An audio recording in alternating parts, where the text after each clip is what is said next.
Hi guys, Emma, and I'm dramatic and problematic. She's a Mona Lisa. Everyone's Hi guys, and welcome back to my channel. If you've been here before, I don't know what my setup's gonna look like. I mean, this background right now, like, this is my living room, and yeah, I'm just chilling. I cut myself today, so I'm wearing a Baby Yoda band-aid. Can you see that?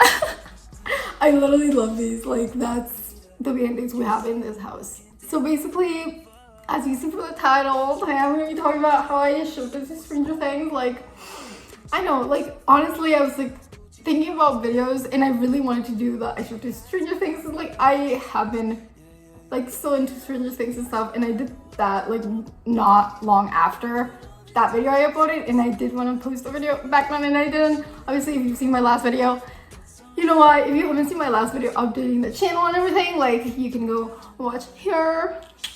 But you don't have to. I'm just happy to be back.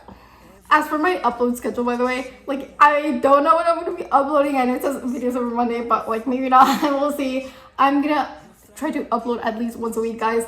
I shifted to Stranger Things. Obviously, like, you guys know me. Like, I can't let people suffer. It's not gonna be Vecna, get out of here. I mean, like, no. Obviously, we're gonna have Vecna. So this time I was like, I'm not gonna be as much of a chicken as always, okay? Like, I'm gonna let some things happen. I'm gonna be like a little bit different because I do want interesting things to happen, right? So what I scripted was that it would be at the beginning of season 4. Season 4. I literally just made a video about this not that long ago. Then I scripted that 11 had her powers back sooner. I also scripted that like me and Eddie were friends before like everything happened. I just knew him like when I went to high school. He also was helped me in medicinal purposes. No comments there. But anyways, obviously I also scripted myself into the story. I just said that I'm like their friend and I've been there for everything, and like I'm at like the age of like Steve, and I have like money and stuff, so I don't need to work, and I'm just like annoying and living life, laughing. The plot was happening, so there isn't much time to do anything. So I was like, okay, let me just script. Like, I hang out at the video store all the time. I was just like scared at the beginning because I was like, I don't know what's gonna happen. Like, didn't script that much. Like, I did script, I can't die. Like, I'm not gonna be traumatized, nothing bad's gonna happen. But I was like I've never really let these elements come into play like this in my shifts before, because I want to shift for peace. But like, I was like, honestly, I do want to shift for peace, but I want peace of mind for these characters for myself. Also, just to tell you guys, like, some moments, I hung out with Robin and Steve a couple times before the baseball game. So I was like, girl. She was so red in the face. Like, her whole face was red when we were teasing her about her crush. But she was like, I don't know. And we're like, girl, just like drop a hint, like be subtle. Like, that's what I was saying. I was trying to give her like good advice. Like, Steve gave his advice and she said like, oh, like, I'll be the town pariah if people find out. And I was like, girl, I know. Obviously, like, I haven't been in that situation specifically in that age. I wasn't flirting with really women or dating women when I shifted. So I didn't face discrimination, and I also scripted that she wasn't gonna face any discrimination because I was like, no, not happening. Like, I'm gonna deal with those guys who are like being weird. The guys who think the Hellfire Club is satanic. I'll deal with them in my shift at some point. Don't worry. But like, I was like, no, like nothing's gonna happen to this girl. Only good things, because like Robin deserves the best. Anyway, so I was like just giving her the best advice I could. So basically, I went on a date with Steve. Instead of him going out with that girl he goes out with in the show, he goes out with me to that basketball game where we go together and we're like laughing. So like, I obviously know about Robin, and I knew about the inside joke about the girl who's singing like the national anthem, and so we're like laughing it up. We're like flirty vibes. I was like, hi Steve, like what's going on? Like, I was like, ooh, like look at Robin with her girl, like how do you think it's going? And like, he's like, you know, I'm getting a really good feeling from them, like I think it might work out. And I was like, yeah, like this is really great, like I really hope you find someone like talking and whatever. But we left and we were in his car and we ended up going to get some dinner. And we were sitting down and I was like serious face mode on. I was like, this is time for me to do what I do best, which is like interrogate people basically. I don't know how to explain it, but I'm like pretty good at like getting people to tell me their secrets. I don't even do it on purpose. Basically, I was just like talking to him because we went on this date. It's like a friend date. Like we were just kind of joking around because like he's always going on dates and I like teased him about that a couple times. And honestly, I have some flirty banter because like I'm mean. So I sit down and I'm like just talking to Steve and asking him like what's going on? Like why do you go on so many dates? Like for real. I know we joke around about it, but like what's going on with you? Are you okay in your life? It's not even that he goes on a lot of dates. It's like, it's a lot of first dates. So that's what I'm asking about. Like, I was like, why? Why so many first dates? Like, why don't you ever give these girls a second chance? It's like you always come up with excuses, right? Basically is what I said to him. And then he's like, you're really putting me on the spot here, are you? And I'm like, Steve. And he's like, hello? What? and I was like, come on, be honest, like what? Like, it's just between us, like I'm not, like we're on this like friend date, did he, spill it, cause like, why else did I come here? Just kidding, but like, for real. And so he's like, Okay, I'll be honest. Yeah, you're right, maybe I'm not actually giving you the right chance because I know who is right for me and I know who I want, and it's not them. and I was like, speak no less, I already know who you're talking about. And he's like, Team Steve, like, no questions asked. No questions asked. I'm sorry. I had to do it to them. I mean, we're all Palm Tree Delight team in this house, obviously.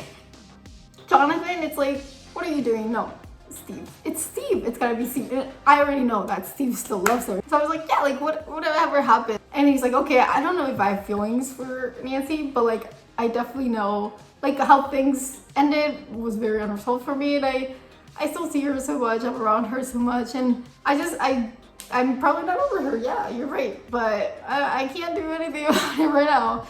You know, it's like she's with someone else.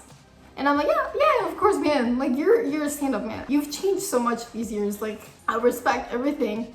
And I just wanted to see how you're holding up, you know? And he's like, yeah. And he's like, thank you. Like, you're a good friend. And I was like, And we talked a bit. So then, like, my advice here is, like, don't do anything while they're together. But, like, be there for her. Be a friend. And if you feel like the moment's right, just be honest about your feelings. And he's like, yeah, like, thank you. And I'm like, oh, so fun. Let's wait till Magna gets here. Like, I obviously did not say that to him. But I was just thinking that, like, it's chill mode now. This is like the calm before the storm. Like, why? So the next morning, things took a turn. I went to the store, like the VHS store. I forget the name of it. I'm like so bad with names of places. But yeah, I went there with them. I'm just like chilling in the counter. Like, I'm not working. I'm just like bothering them while they work. I'm like the kids, but no. I do help them with like stuff. And I'm learning a bit of movie trivia. Not really. It goes in one ear, out the other.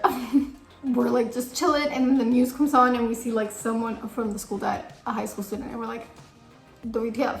Obviously I knew who, but I'm not about to like be a psychic or something. Not in this shift, thank you. So I was like, oh my god, like what is going on?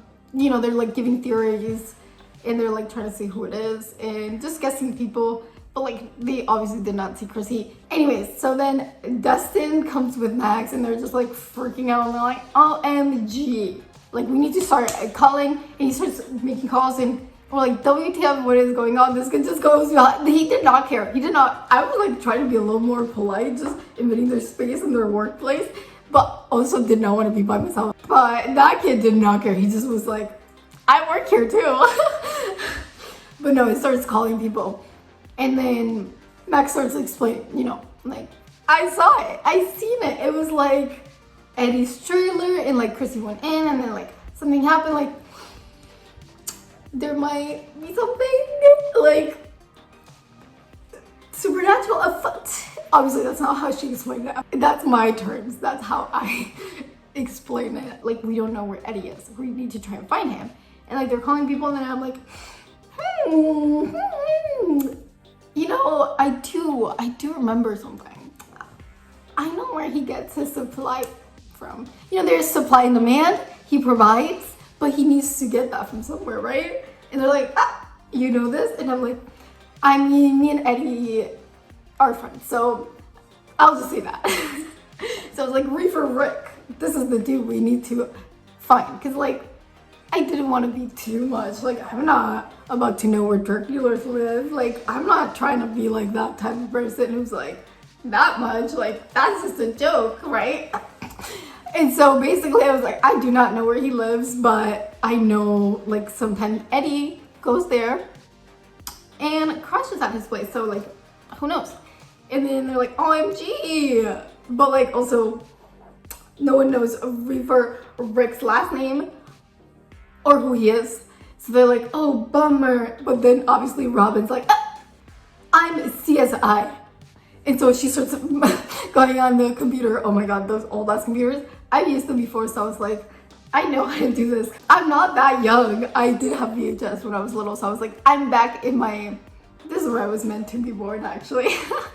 But let's find out Reefer Rick. Obviously got the address and we're like, let's go there, let's go there. And guys, I know that was not a lot. I don't like to shift for long. And so after that, I was like, okay, I'm kind of done. Like, maybe I'll shift back. And I haven't shifted back since that, and it's been like a month. But if you guys like this story, let me know, I will shift back. And this is the video. If you liked it, don't forget to like, comment, and subscribe.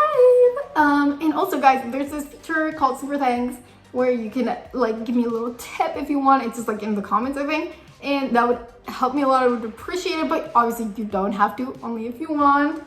Let me know if you want a part 2 of this as well. And yeah, I hope you're having a fabulous morning, afternoon, night, whatever time it is for you. I love you guys so much. She's a Mwah. Mona Lisa. Everyone's lining up to see her. She's a Mona Lisa.